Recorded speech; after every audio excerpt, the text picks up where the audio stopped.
a do të ketë sprovvari për besimtarin frikë, errësirë, etj. Në parim themi, besimtari është në mëshirën e Allahut.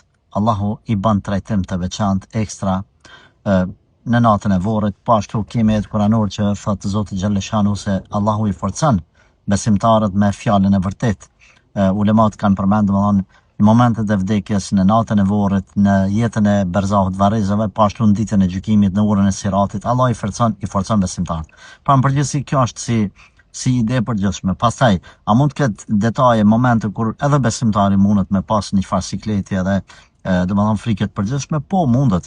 Për shembull, shtrëngimi i natës varrit, shtrëngimi i varrit është edhe për besimtarët, por për dallim nga jo besimtarët, ky shtrëngim është shtrëngim dashurie, kënaqësie, kështu me radhë. Por vjen momenti në ditën e kiametit, në ditën e gjykimit, falni, kur edhe pejgamberi do të kenë frikë dhe do të thonë vetja ime. Pra janë disa momente të cilat askush nuk mundet me ik, por brenda këtyre momenteve të sikletshme prap ka lehtësim për besimtarët.